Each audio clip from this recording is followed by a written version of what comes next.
Ayan mga kapulso.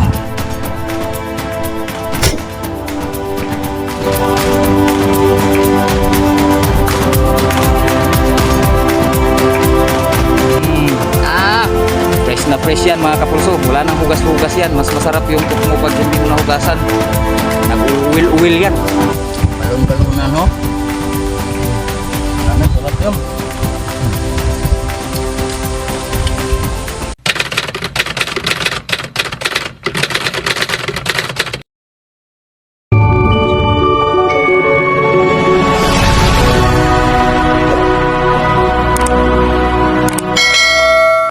Hello mga kapulso. Hello. Good morning. Isang napakagandang araw na naman po sa ating lahat. Maganda yung araw ngayon. Sana hindi na naman umulan. Samir na samir nung nakaraan nung nagpato tayo mga kapulso. Basang sisiw ang labas natin nun.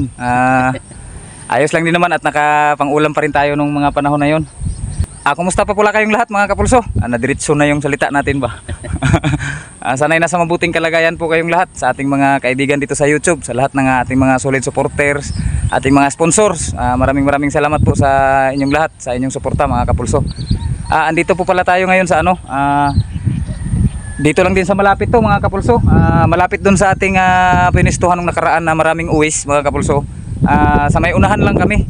Doon kasi sa ating napwistahan ating dating kura doon, hindi na namin mabalikan kasi inaano na yung water pump, may mga tao na, kaya dito na kami nagpisto ni bro sa unahan. Naghanap kami ng ibang pwedeng mapistuhan. Dito may naabutan kami ditong mga uwis din mga kapulso. Dito yan dyan sila nanggagaling, tapos pumupunta sila dito sa mga palayan, saka mga Calao-Danau din mga kapulso. Sa totoo nga po, pagdating pa lang namin dito, andun pa lang ako sa Pilapil, dun sa may dulo ng Pilapil, may nakita na kaagad kaming Calao-Danau dito. Naglalakad dyan sa Pilapil na yan. Sinubukan kong tirahin mga kapulso, mga 60 meters pa din. Nagtumildat lang ako at tinamaan natin. Andito mga kapulso, ayan ayan, nakaisang Calao-Danau na tayo. At saka sa daan kanina, nakadalawang tukmo tayo. Napakarami na rin kasing tukmo ngayon dito mga kapulso. Gawa ng na-harvest na po halos lahat ng palayan dito. Itong tukmo bro. Ito. Nandun lang pala sa bag ni bro yung tukmo, kasi yung bag niya iniwan niya doon. Kasi naengganyo din siya sa mga tukmo, napakaraming tukmo mga kapulso. Balak naming mag-ihaw-ihaw mamayang tanghalian kung papalarin at makakadali siya. May pupistuhan din siya doon na dinadapuan ng mga kulardab.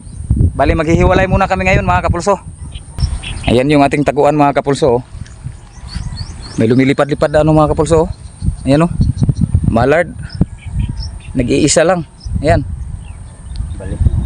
Baka bababa yan dito. Pag bumaba yan dito, bibirahin natin. Mukhang dito yata bababa to. Nagpaikot-ikot lang Ito nga po pala yung ating taguan mga kapulso. Ayan, dito lang tayo magtatago. Bali yung ating mga range na naman ang titirahin dito. Hindi natin alam kung malapit ba o malayo mga kapulso, kasi wala tayong wala tayong exact talaga na point kung saan sila pwedeng lumapag o lumabas. Kaya magagamit na naman ng ating mga estimation namin ni bro dito. Titira tayo ng mga range na alam natin kaya ng ating unit. Ayan yung ating unit mga kapulso. Ayan sa loob Ayun, nakasilip na sa bintana. Dyan ako uupo sa galon. Ayun, papunta na si bro dun sa pupistuhan niya mga kapulso. Galingan mo ha. Yung side cam ha, taro nga pagplastar. Katong magplastar nga akong gikuan sa imo. At ako papasok na rin ako dito sa aking habong. Stay tuned lang po.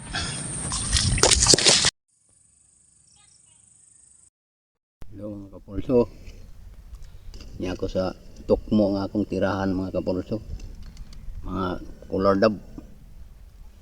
May nagkahiwalay mi karon mga kapulso. Para matira na ako mga kapulso.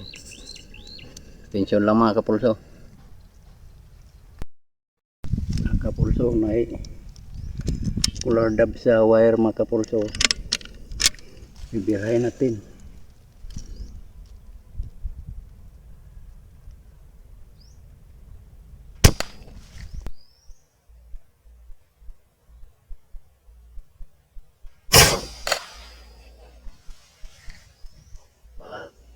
Ay mga kapulso. May kulardab mga kapulso sa wire. Birahan natin.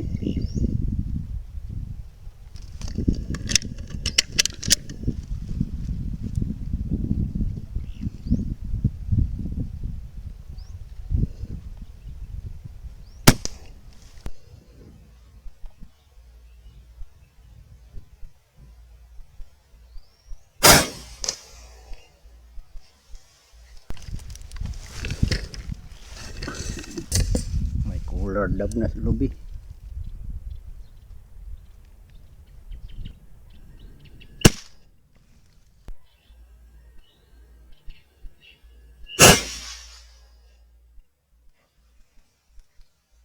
Mga kapulso, may dumapo nga Lardab mga kapulso. Bilahin na ito mga kapulso, baka matambahan.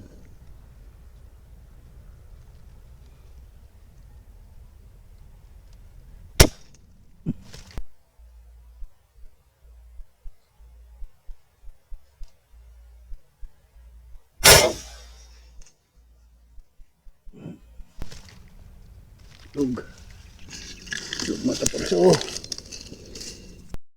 Perkutok mga kapulso.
Mga kapulso, binabaan tayo ng mga pato. Ayan o. Kaso may mga harang.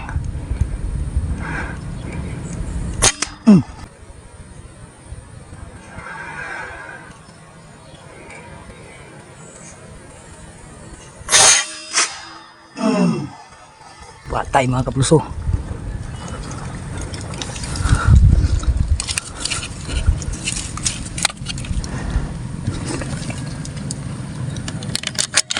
Yung iba yun, may isa pa mga kapulso, nakatago. Ayan. Ayan.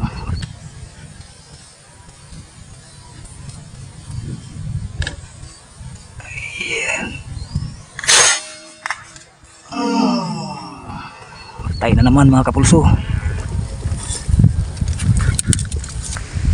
Sagot Maduyan. Tuluro ba ka buko? 3 piraso. Dalihan, nilupad na. Nilupad na tanan. Kani may nakalangan ako.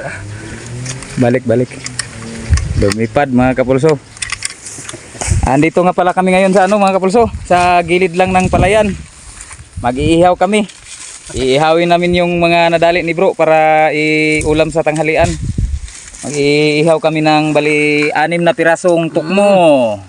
Oh. Solve ang ating tanghalian yan ngayon mga kapulso. Bali may kasama nga pala tayo. Sa mga hindi nakakaalam, ito po ay kapatid ni bro. Pero halata naman kasi magkamukha. Ito po ay kapatid ni bro, isa rin pong hunter. Nagkaabot po kami dito sa palayan. Ito po yung kanyang airgun mga kapulso. Ayan. Put pump lang din yan sa kanya mga kapulso, pero high sprinter na put pump ito. Ginagamit sa pangtitiksay, ginagamit din sa pest control, bird hunting. Nagkaabot kami ngayon dito kasi napakaraming tukmo. Harvest season ngayon mga kapulso. May titirahin na naman yung kapatid ni bro mga kapulso. Gamit niya yung replay ni bro. Tingnan natin kung tatamaan. Dead center. Sintro hagyod dapit sa kuan dirahi, dughan gyud. Kulard. Araw niya dapit sa liog yun. Kulard. Pusa na ron. Birahin na, duha na sila oh. Kurog kayo. Kurog kayo. Ha? Kurog kayo. Kurog. Apoy nun ka. Ano? Di tinamaan mga kapulso. Kapag ganitong harvest season kasi dito sa amin mga kapulso, halos lahat ng mga hunters gumagala-gala. Kahit ito sila, mga maniniksay ito talaga sila. Pero pag harvest season, dito sila sa mga palayan nagsuroy-suroy kasi maraming tukmo talaga mga kapulso. Ako nga lang, hindi pa ako nakapanukmo. Si bro lang muna yung nanukmo ngayon kasi... Sinugba na. Kasi ano mga kapulso, nainganyo pa ako dun sa marami pa tayong nakikitang mga ano ba, mga kalawdanaw, mga uwis, tsaka naswertihan pa tayo ng pato kanina.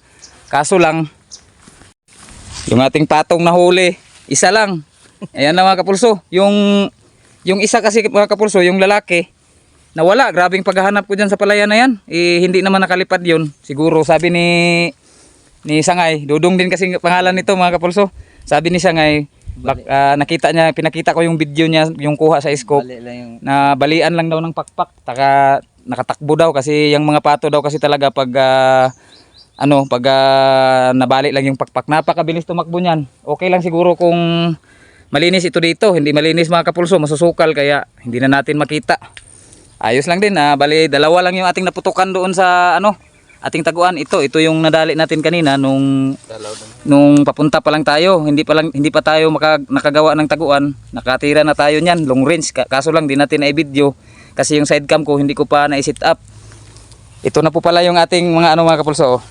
6 na pirasong inihaw na tukmo. Oh. Fresh na fresh yan mga kapulso. Wala nang hugas-hugas yan. Mas masarap yung tukmo pag hindi mo nahugasan. Nag-uwil-uwil yan. Tatlo kaming kakain ngayon dito. Ito mga kapulso, si Sangay Dodong, veteranong hunter talaga ito mga kapulso. Noong bata pa daw sila ni bro, magkasama daw ito sila palagi sa sa lugar nila sa Hingoog City. Shout out pala kay Idol Yenan Cabanas ng Hingoog City. Ito mga kababayan mo, Idol. Ito mga kababayan mo, Idol, mga hunters din. Shout out daw. Kaso lang ito si Sangay Dodong mga kapulso, hindi pa talaga ito medyo siya mga kapulso, na medyo nainggit nga daw siya sa kanyang kapatid, sa amin ni bro, kasi may nagbigay daw, napagbigyan ng Taurus ito K na napaka-reliable po talaga na uri ng ergan. Nakikita nyo naman po naman ang mga performance sa mga previous video namin. Andun po yung mga ebidensya ng performance ng mga bigay sa atin ni Taurus. Nagkabulol-bulol na tayo. Mga ebidensyang mga patama ng bigay sa ating Taurus ito K ni Idol si Raven 2000. Napakaayos po tumama mga kapulso. Yung iba nga nagtaka pa kasi unregulated daw. Pero ang ganda daw ng patama.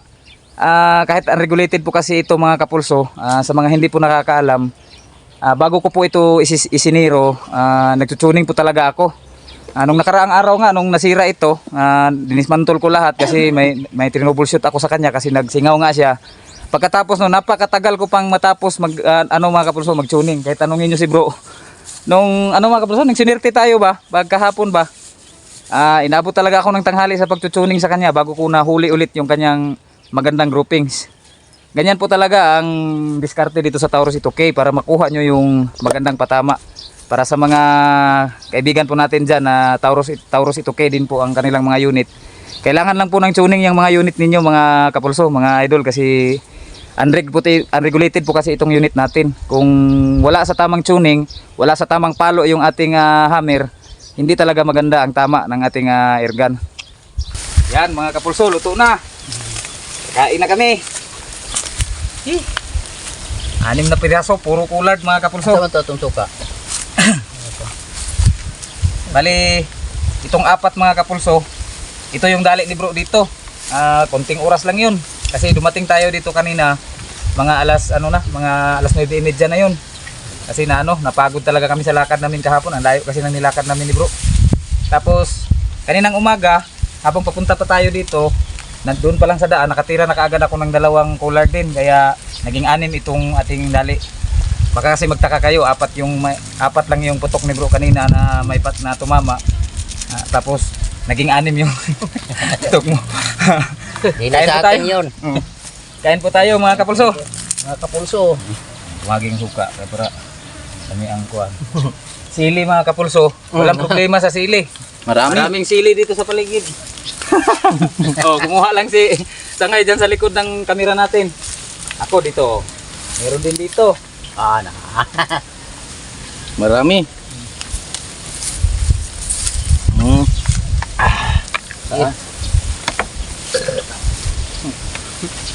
Dito sa probinsya mga kapulso, basta madiskarte ka lang, hindi ka magugutom. Tulad nito ni Sangay. Sa kanya talaga itong area na ito dito. Palagi talaga siya dito namamaril. Dito talaga siya naghunting palagi. Ngayon lang ninyo siya nakita mga kapulso kasi medyo busy din kasi ito sa paghahanap buhay. Tulad namin ni bro, busy rin sa paghahanap buhay pero binibigyan lang talaga namin ng panahon na makapag-hunting tayo para naman maka-ulam-ulam ng libre ba. Kasi napaka-ano ng panahon ngayon mga kapulso. Napaka-krisis. Yung bigas, 60 ang kilo. Yung gasolina, pilay 100. 100 ang litro. Ayun mga kapulso. Libreng ulam na rin. Ito pa bang ulam na ito ang bibilihin mo? Tapos nakapiknik ka pa. Presko pa ang hangin. Sarap.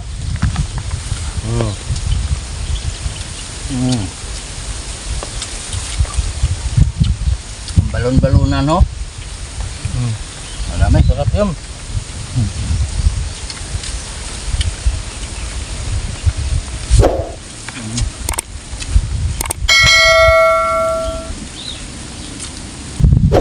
Stay tuned lang po kayo mga kapulso. At tatapusin po muna natin kumain. Pagkatapos nito, bibira na po kaagad tayo. Update po natin kayo mamaya kung may mabibira pa ba tayo o suswertehin pa ba tayo. Stay tuned lang. Ayun mga kapulso. Dito na po ako ulit sa aking taguan. Sila bro din. Andun na, nakapwesto na rin dun sa kanilang padapuan ng tukmo. Yung ating nadaling isang pato para mga kapulso, ginawa ko ng decoy. Baka sakaling babaan pa ulit ba. Hindi kasi talaga pato yung ating sadya dito sa palayan na ito mga kapulso. Mga ano lang, mga uwis, tsaka itong nadali nating Kalawdanaw. Yan lang yung alam naming nandito. Hindi natin inaasahang bababaan tayo ng pato. Kaya naisipan kong gawin na lang siyang decoy ngayon. Baka sakaling madaanan. Kasi yung mga bumaba dito kanina, hindi talaga yun usually bumababa dito. Napadaan lang yun na napababa ba. Kaya nakatira tayo. Sayang yung isa mga kapulso, hindi ko talaga na nahanap. 3 beses talaga namin hinanap ni bro. Hindi siya nakalipad, pero talagang nawala. Nakatakbo siguro talaga dun sa mga masusukal dun. No? Hindi na talaga namin makita. Stay tuned lang po kayo mga kapulso at mag-aabang-abang na po tayo ulit. Sana makadali pa. Oras, 1:30 na.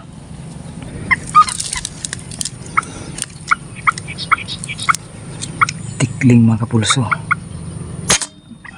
Tikling mga kapulso.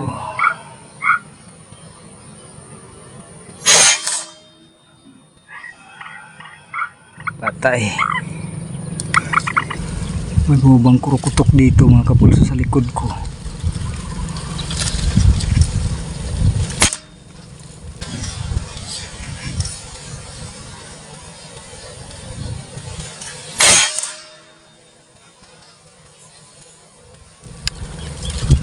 Bullseye mga kapulso. Yan ang wild duck mga kapulso. Manol.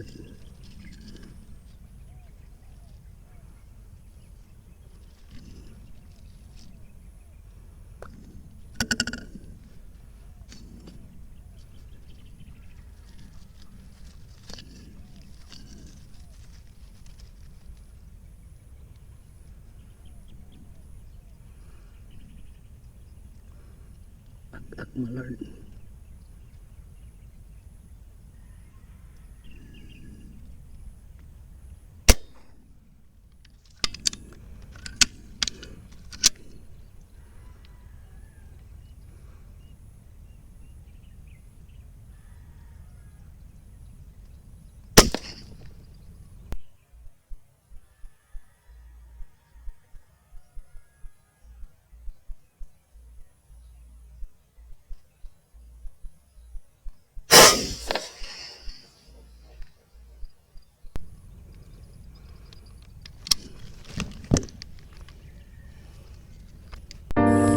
Pastor yun.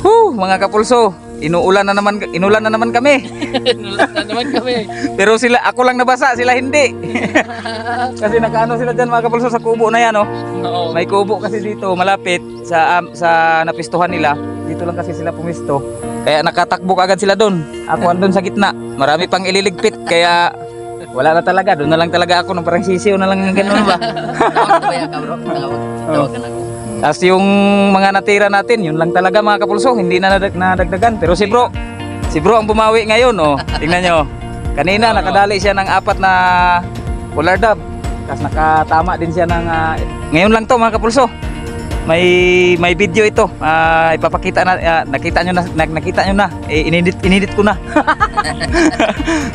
Yan mga kapulso, malardak na videohan mo kanina mo. Bigyan. Ayan. Napakaswerte ni bro ngayon. Doon sa dating pinistuhan natin, pinuntahan niya pala nung matapos ang ulan kasi nakita doon niyang may mga lumilipad-lipad na mga pato doon. Nakuha nga niya talaga yung isa. Dalawa ito, babae at lalaki. Nadali niya yung isa mga kapulso. Tapos ako naman, ito lang yung sa akin mga kapulso. Ayan. Yung kaninang kalawdanaw at saka isang pato. Wala nang nadagdag sa akin. yung tinira kong Mga maiksi lang yun. may natira pa sana ako yung tukmo at tikling. Nawala din, hindi ko makita. Hindi ko na makita yung mga natira ko mga kapulso. Pagkatapos ng ulan kasi hinanap ko, wala na. Pero si isang ay, si Dongske, kapatid ni bro, ayan o. Nakadalawang tukmo rin po. Yung kanyang foot pump. Ayan, ayos na rin naman itong ating mga dali mga kapulso. Halos magtatatlong kilo rin kasi yung mga malardak malalaki. Puro barako. Tapos may isa pa tayong kalawdanaw. Sayang yung ibang natira natin na hindi natin nakita mga kapulso. Bali ang nadali natin lahat ngayong araw na ito. Nakadali ako kaninang umaga pa ng hindi na bidyuhan din na 2 pollard yung kasama sa ating inihaw. Isa, 2, 3, 4 yung aking nadali ngayon mga kapulso. 2 pollard dab, tsaka isang kalawdanaw at isang pato. Si bro naman naka-4 na pollard dab siya at saka isang pato. Yung ating mga inihaw kanina, yun na yung ating inulam sa tanghalian, kaya ito na lang yung ating mauuwi mga kapulso. Marami na rin po ito. Ayos na naman yung ating hapunan. Makakalibre na naman tayo sa ating hapunan sa ngayon. Si bro nga pala mga kapulso, bumalik pa dun sa taguan niya kasi yung kanyang itak na iwan. Malapit nang magdilim, 5:30 na. O ayan, tumatakbo, andyan na. Dito rin mo nabilin? Naiwan niya yung itak niya sa kanyang taguan. Itong episode na ito nga pala natin mga kapulso, hindi na natin maipapakita sa inyo yung ating pagmumukbang at pagluluto dahil may importante po akong lalakarin na tinawagan po kasi ako ng kapatid ko. May kaunting problema yung pamilya. Kailangan kong pumunta dun sa bahay ng mama ko. May problema yung kapatid ko kasi kailangan niya yung tulong ko ba. Kaya puntahan ko muna. Bali itong aming mga madadali ni bro, na lang muna namin ito sa palilinisan na lang namin kay bro. Tsaka ilalagay na lang sa refrigerator. Yung mga shoutout na rin po ninyo mga kapulso sa mga susunod na video na lang po natin muna ha. Wag muna sa ngayon kasi kailangan nating puntahan talaga yung problema nga naghihintay sa atin. At ayun mga kapulso, hanggang dito na lang po ulit yung ating video sa ngayon. Hanggang sa susunod na pagkikita-kita po natin ulit. Bye-bye!